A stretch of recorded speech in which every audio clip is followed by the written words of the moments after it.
Okay, what's good, everyone? It's Nigel here, Trinidad Empowerment Network. So I'm going to do a follow-up video to a video I did yesterday that I subsequently took down because of the YouTube algorithm. But yesterday I talked about the increase in women arming themselves with firearms in Trinidad and Tobago and why that is not necessarily a good thing. So when someone you love is robbed, someone you loved is attacked or worse, murdered, your first reaction isn't logic. It's pain. It's anger. And it's the urge to do something or anything to feel safe again, to possibly avenge what's happened to you. And your thinking isn't logical. And that's who we are as human beings, unfortunately. That's who we are, and that's the way we think. So when a politician gets on a mic, a leader gets on the mic, a politician gets on the mic and says, home invasion laws and legal firearms, and when the brutal rapists and criminals come into your homes, I tell you again, load up your matic, light them up, empty the clip.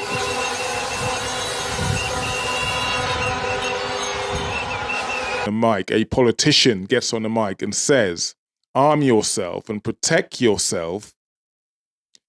In that moment, it sounds like common sense. It sounds like common sense, but here's the problem. That emotional reaction, that initial emotional reaction does not fix the systemic problems we have in Trinidad and Tobago and have been facing for years. And when your leaders start encouraging everyone to pick up a weapon, you have to ask yourself who benefits from the chaos. See, this isn't about blaming people for feeling unsafe. People should not be in a position where they feel unsafe. That is the job of the people you elect to lead your country. This is about what's proven to work and what leads to even more bloodshed. So today we're going to talk about it. And I'm going to talk to you from a place of experience myself. I'm going to talk from a place of a person who felt that pain and understand that pain. So I don't want to belittle anyone or cast judgment on anyone, but this is the facts. Trinidad isn't the first country to deal with violent crime. It certainly isn't. So let's look at some real world examples of what they did without having to arm members of the public, civilians. So I want to start off by looking at Honduras, which was once the murder capital of the world. In 2012, Honduras had the highest murder rate in the world. The highest, bar none, in 2012. They had just over 90 murders per 100,000 people. 90 per 100,000 people. Worse than Trinidad ever saw. But between 2012 and 2023, they brought that murder rate down by almost half. And you ask yourself, how did they do it? They didn't do it by informing civilians to load up the matic. They didn't do it by giving civilians more guns. They didn't follow America by arming civilians to combat crime, essentially doing the police's job for them. They had a complete overhaul of the police force. A complete overhaul of the police force. A lot of you would probably argue that's probably needed in Trinidad. They created a national community policing program after that overhaul. They completed a national community policing program. They invested in urban renewal, simple things like street lightings and local jobs. Creating local jobs, giving the people opportunities in impoverished communities. They invested in anti-corruption units to clean up government and the police. And at no point did they say, let the people arm themselves. That is the job of the police, and they have failed you. So now they are putting the problem or passing the problem onto you. And because most people are operating under an emotional state of mind, they are receptive to this message. But that is not going to help us. So we've just looked at Honduras. Let's go to Europe. Let's go to Europe and look at Glasgow. Glasgow is the capital of Scotland. Glasgow used to be known as the murder capital of Europe in the early 2000s. The murder capital of Europe. Knife crime and gang warfare were out of control in Glasgow. So what did the Scottish government do? What did Scotland do? They launched the Violence Reduction Unit. The Violence Reduction Unit, the VRU. Their motto was violence is a public health issue. You see, in the flip side to what it's being suggested in Trinidad, violence is a public health issue. We seem to be wanting to make it more of a public health issue by giving people more guns. Instead of guns or prison, instead of funding more prisons or giving people guns to protect themselves for the problem that they failed to solve, they funded mentorship programs for the youngsters. Mentorship program for the youngsters, right? They hired former gang members to work in intervention teams. So to catch people early before they get into that way of life, right? They offered job training. That is key here. They offered job training. They offered housing and mental health services. The result, the murder rate in Glasgow dropped by 60%. 60%. Again, no talk of arming civilians.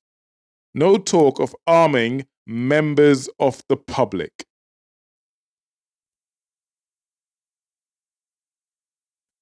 I want to give you another example. Costa Rica. Costa Rica. Costa Rica has no military, for those of you who didn't know. Costa Rica has no military, and they have some of the lowest gun violent rates in Central America. Here's their approach. They focus strongly on education and access to education. They focus strongly on empowering the youngsters, jobs, creation, social services in rural communities. They focus on the things that work, that's proven to have worked. They've made massive investment in tourism, Like I've said to you, they've made massive investment in jobs, things like apprenticeship for youngsters with a job at the end of it. They invested in clean energy projects, which also created jobs for the youngsters. Not once did they hand out weapons to civilians. That's the job of the police. They invested in people. They invested in people. Now, to some of you listening, this may sound, oh yeah, well, you don't know what you're talking about. Yes, I had that. I get that all the time. I don't particularly care for those who suggest that. What I'm giving to you is facts, not emotions. So we are told crime is too bad. Crime has gone too far. Crime is too widespread in Trinidad and Tobago. There's nothing we can do about it now. It's now a war zone. But that is not the truth. What's different is that in Trinidad, corruption, political tribalism, and elite control paralyze proper reform. So instead of fixing systems, they tell you to carry a gun because it's cheaper to do that. Instead of dealing with the root causes of crime, the lack of jobs, the lack of education, the lack of social services, the lack of just about anything that causes a youngster to pick up a gun, instead, they shift the responsibility of public safety from government to you. And yet, I'm going to get people to come on here and disagree with me for whatever reason when I've given you the facts. This is not leadership, ladies and gents. This is cowardice. This is cowardice. They have failed to address the issues that Trinidad face. I don't care what party it was. This is not about party politics. Everyone has failed for Trinidad to be in the position that it's in. And I get it. You are tired. You are angry. You are possibly scared, though some of you would never admit it. But I promise you, a country where everyone is armed is not safer. It's more unstable. I've told you how much the amount of guns they have in America. 363 million guns in America. If Honduras, Glasgow, and Costa Rica could find real solutions, so can we. So can we. But it starts by rejecting fear, rejecting emotional politics, and demanding that leaders do their jobs. They are failing you. They are failing you because they've failed you. They're passing the buck onto you, and you are now in an emotional state making irrational decisions, agreeing with this nonsense. Don't let emotion push you into a decision that could send your life or someone else's, or put someone else's in danger. Trinidad deserves better. Trinidad and Tobago deserves better. This is not who we are. Trinidad and Tobago should not become a war zone. And if you start arming civilians routinely, then it becomes a war zone, similar to America. 363 million guns in America. They have 350 million people. They have more guns than people. And yet, they have some of the highest gang violence in America. They have some of the highest murder rates in America. They have some of by far the highest mass shooting in America. They have some of the highest suicide by guns in America. They have some of the highest kids picking their parents' gun up and shooting themselves thinking it's a toy in America. It has not worked. So for us to think that we should be adapting those laws or whatever America is doing is to our own detriment, and we must do better. So I know I'm going to ruffle a few feathers. Those of you who watch, who have watched this video, you're probably going to disagree with me. You know what? You're entitled to. That's your opinion. I've given you the facts, and I've given you a few countries from Honduras to Costa Rica to Glasgow in Scotland has used different methods and seen a drastic reduction in crime. Even in America, certain states in America have done exactly the same and seen a huge reduction in crime. Giving people more guns is never proven to solve anything. It's never proven to solve anything. In fact, it's only going to make it worse. Anyway, that's all I have to say on this. And hopefully you guys resonate with what I have to say. The solution is clear to me. And we have to hold these people to account. We have to hold government to account. And I hope you guys continue to subscribe to this network. The bigger we are, the more we are in a position to have power to potentially hold the people at the top to account. So hopefully they see these videos. If you agree with me, click like, subscribe, drop a comment, let me know your thoughts. And that's it. I'll see you guys in the next video. For now, much love. God bless. Take care. Peace.